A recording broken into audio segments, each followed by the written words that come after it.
desire burning hotly like coals in people's eyes when they look at me. I can see them undressing me. The smoldering gazes of women compulsively crossing and uncrossing their legs, men grinding their molars while sweat forms in hot beads on their brows, teenage girls digging their nails into the palms of their hands, their lips parted, their eyes wet with desire. Yes, there is no one else like me. There is no one else like me.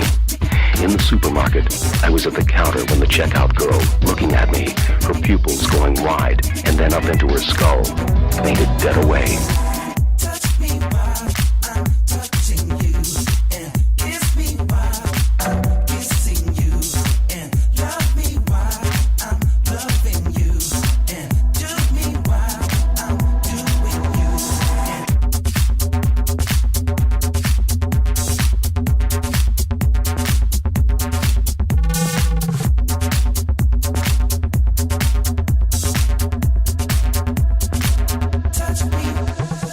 The other day I went to a coffee center and was set upon by a number of women who tore off my clothes and carried me to the Xerox machine, where they held me down against the glass in order to make multiple reproductions of my face, the undersides of my hands and feet, my buttocks, the soft under portion of my arms, the crook of my elbow, and the flesh behind my ears.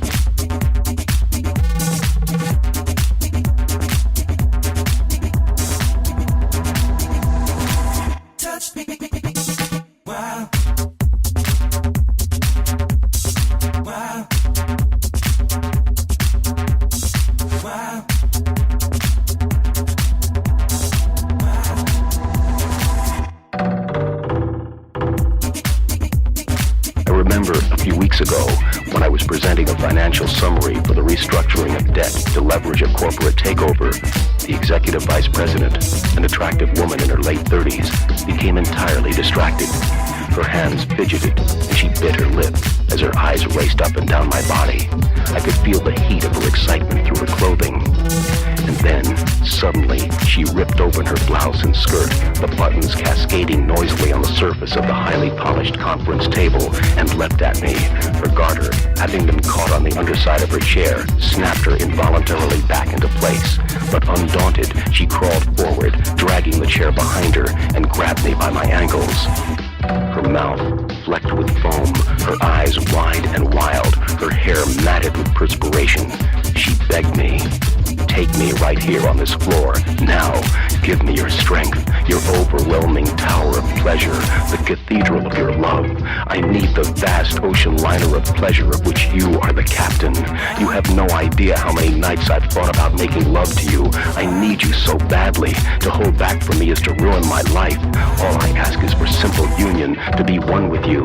Let our coming together produce the kind of critical mass bound for an earth-shaking explosion that will release potentials never before imagined."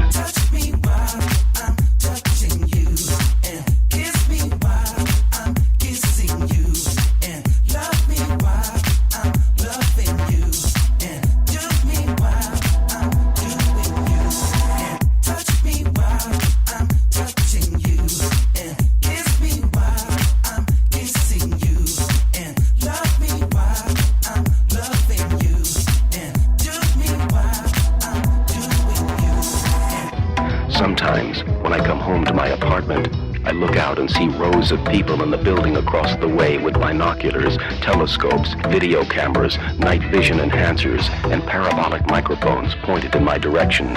As soon as they see me, they become instantly animated. Can you imagine what it's like to see naked men and women dancing seductively and gesturing obscenely at you from their windows?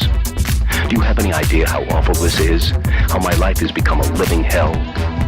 Oh God, why did you curse me with such a gorgeous face, such good health and strength?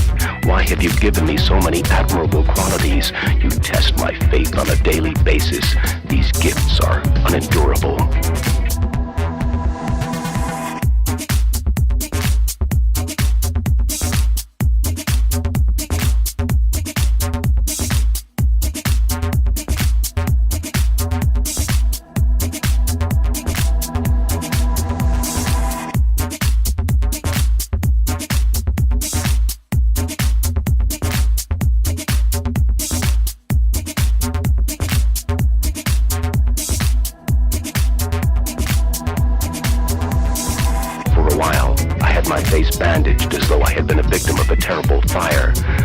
aviator glasses over the mummy-like gauze around my head, and gloves so that people wouldn't see the refinement of my hands, and stuck a pillow beneath my shirt in order to suggest I had a protruding gut, and wore an unkempt white wig, and affected a limp, and walked with a cane, and yet, in spite of that, I radiated an invisible energy I couldn't disguise, and was set upon by a crowd of strangers in the street, who piled on top of me, kissing and hugging and caressing me, kissing and hugging and caressing me, kissing and hugging and caressing me.